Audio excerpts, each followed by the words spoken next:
The origin of the name Burning Skies dates back to when the land was known as the Desert of Misery. The land was oppressed for 3 generations by a flying monster named Anzu, who has supported her followers known as the Hoo-Hoos. A Hoo-Hoo is a predatory bird, 8 cubits long, that feeds on meat, including human, dragon, dog, etc. The strength of Anzu and the Hoo-Hoo had kept the kingdom of the Golden Plains from liberating the Desert of Misery. Vinderex the Gilded was an unlikely hero. He was one.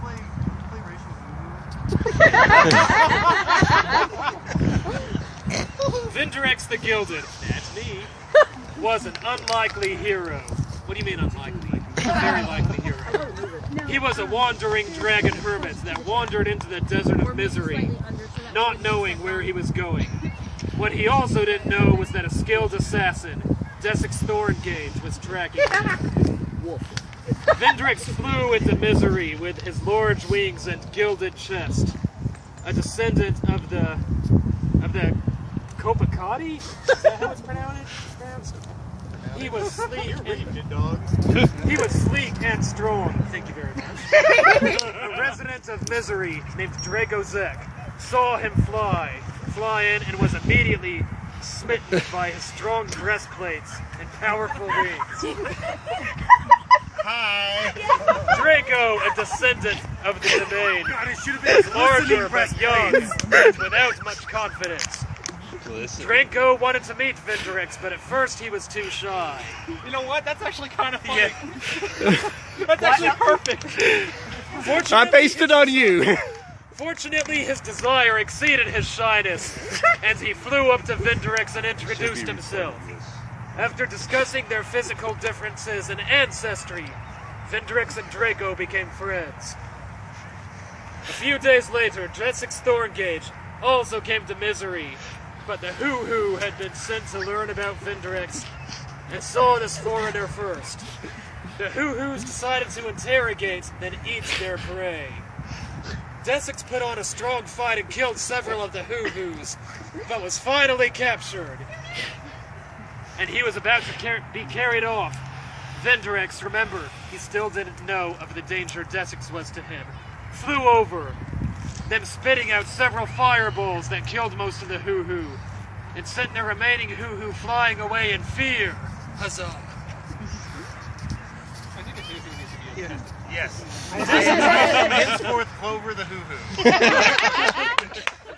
Desix was skilled in murder, but he had an honorable side, so he vowed to Vinderex never to harm him, explaining that an enemy of Vinderex's father had hired Desix to get revenge by killing Vinderex.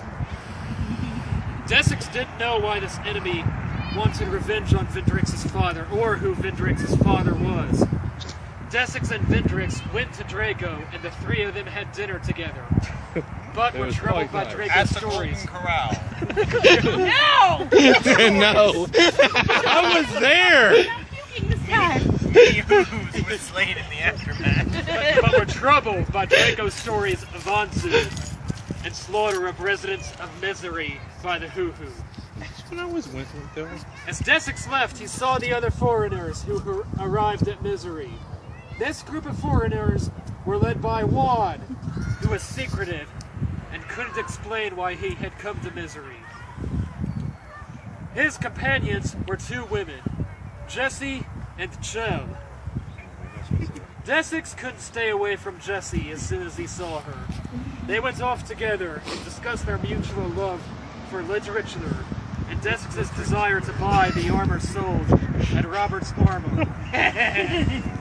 Gotta love the play on words, considering that's actually my name. Yes.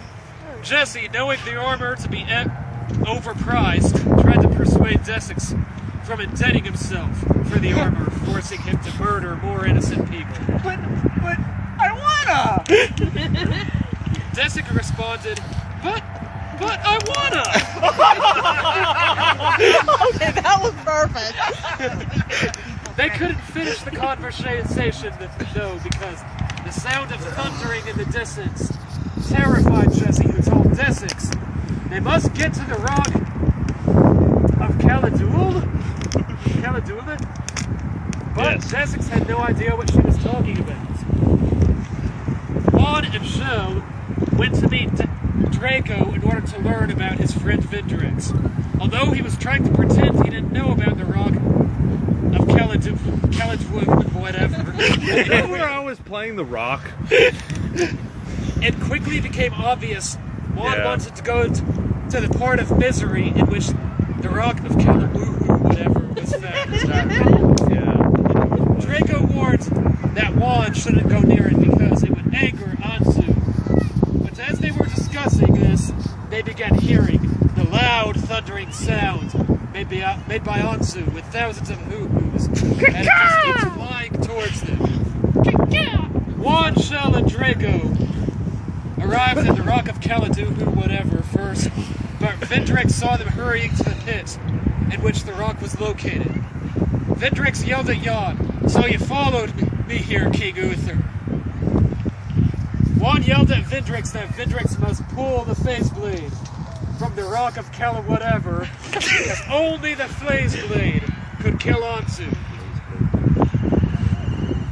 Draco was puzzled why Vinderex confused Juan for the King of the Golden Plains, and objected that nobody is able to pull the sword from the rock. As Desix and Jesse came running into the pit, Juan yelled at Vinderex, "I am not chasing after you, my bastard! We received an oracle saying somebody was sent to misery to pull the face blade out of the stone. The human side of your ancestry, I and our ancestor, is royal blood, and you arrived here at the right time." He is such a damn liar.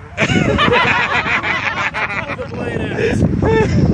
I am of noble blood. Let it just be said, I am of noble dragon blood, pure, and it is pure. We all know your This Uther's barbarian bastard lies. side. We all know. We all know the truth. We can see the family resemblance. Draco was still confused, but Shell told him, "My real name is Ferris, and I'm the bodyguard of King Uther.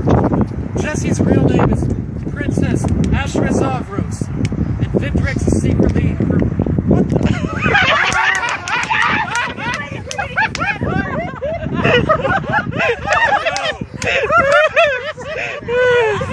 her bastard half-brother. I'm glad you had this on tape. We must fight off the hoo-hoo. As Vinderex vanquishes Anzu. Vinderex tried to pull the face blade out, but failed.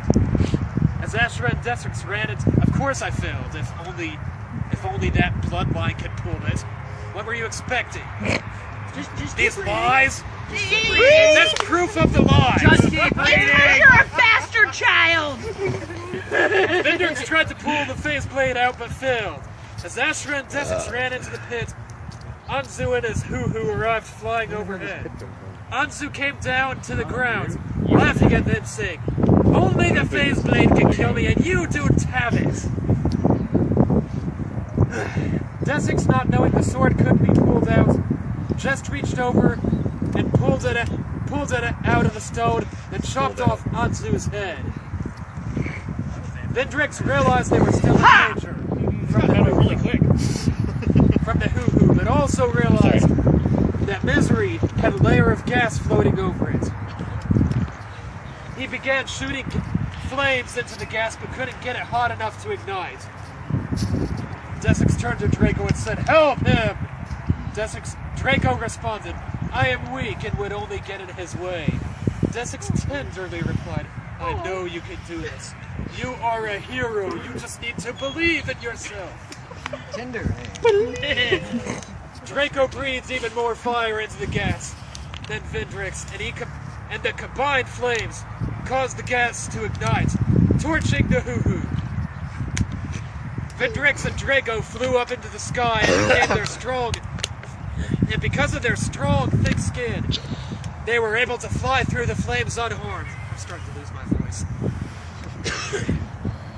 The king looked up in astonishment at his son. He saw how his son saved them with his flames and was able to fly through the fiery skies. He was suddenly filled with pride for his firstborn son, born before even he was, I should might add. Of course you were. He had never been proud of him like that before and yelled, "You are such an incredible bastard." God. When King Uther left, Ashra stayed with Desix, who settled in the land of the Burning Skies, and they enriched each other's lives. Varys settled in the land, but was rarely found there because she frequently went to fight bravely in other lands. Vinderex also stayed, proclaiming the land should be called Burning Skies, and be friendly to dragons, since 2 dragons fought for the land. Burning Skies enjoyed peace until more monsters and warriors came to the land. This is how Vinderex the Gilded named the land and brought into the jurisdiction of the Kingdom of the Golden Plains.